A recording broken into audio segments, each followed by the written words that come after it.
Welcome back, everybody. I pray you all having a blessed day. In today's video, we're going to talk about how to invest as a faithful steward, especially with everything that's going on around the world right now. Markets are uncertain, interest rates are high, unemployment rate is high, and it can feel like the financial system is consistently shifting. But as a believer, we are asked or called to approach investing differently, not with fear, but with faith, wisdom, and stewardship. So in this video, I want to walk you through 4 key investment decisions that help me align my money with my values and reflect biblical principles. Hi, my name is Prince Chenou. I'm a certified financial planner candidate working in private banking and financial planning. And my passion is helping faith-driven individuals and professionals and families to align their money with their values. Everything we talk about on this channel is about combining biblical principles, practical wisdom, and modern wealth building tools to create a life of impact and not just income.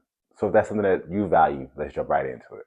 So the first investing decision that I'm very purposeful with is simple but powerful.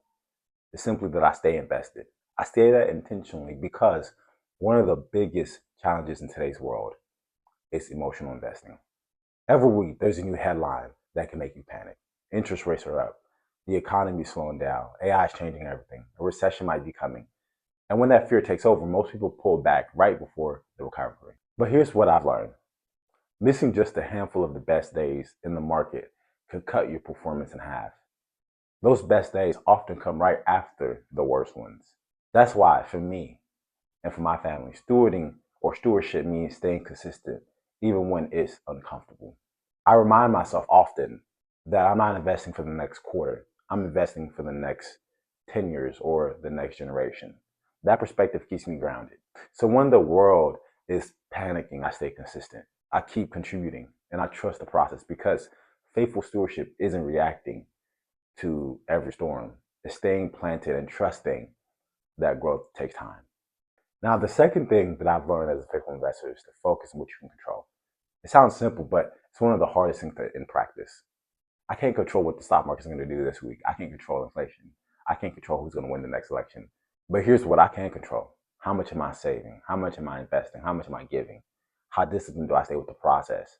When I put my energy towards controllables, I experience more peace and better results because stewardship isn't about predicting the future. It's about preparing faithfully in the present. So instead about worrying about what might happen in the future, I stay within my own lane, living within my means, building margin, and managing risk wisely.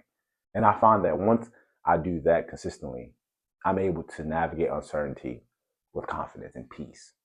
Not because of knowing what's coming, but because I trust the one who controls it all.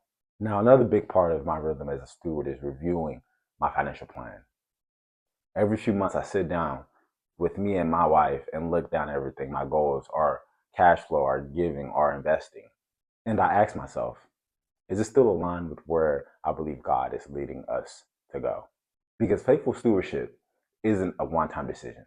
It's an ongoing relationship. Life changes, market shifts, opportunity comes and goes. And just like your faith walk requires consistency and reflection, your financial walk does the same. So when I review my plan, I'm not just looking at the numbers. I want to make sure that my money is serving my mission, not the other way around. And if I find areas of out of sync, I make small adjustments. Because sometimes stewardship isn't about doing more. It's about staying aligned and on track. The last but most important thing that I do is that I pray for wisdom. Before any major financial move, before I invest in something new, or even when I'm not sure what I'm doing, I take the time to pray. James 1:5 says, if any one of you lack wisdom, let him ask of God, who gives generosity to all without finding fault, and it will be given to him. That verse is something I hold very close to my heart. You can have the best research, the best strategy, the best timing, and still lack peace. Wisdom is what gives peace, and wisdom comes from God. So before I make any big financial choices, I don't just ask, will this make me more money? I ask, does this align with what God is teaching me right now? That simple habit, pausing, praying, and listening, has protected me more times than I can ever count. Because faithful stewardship isn't about success. It's about surrendering. Now, when I think about what it means to invest as a faithful steward today, it's not about doing everything perfectly. It's about doing everything purposefully. It's about walking in wisdom, staying consistent, and managing what God has given to you with both diligence and discipline. Here's a quick recap of the 4 things that I do as a faithful investor. 1, I just stay invested, even when fear tries to pull me out of the market. 2, I focus on what I can control and surrender the rest to God. 3, I review my plan regularly because stewardship requires maintenance. And 4, I pray for wisdom every step along the way. And at the end of the day, investing is more than just the numbers and the return. It's about trust. Trusting God to multiply what He has given you to manage. Trusting that He'll guide you along the way. And trusting that your financial life can be a reflection of your faith, a living testimony of your stewardship and obedience.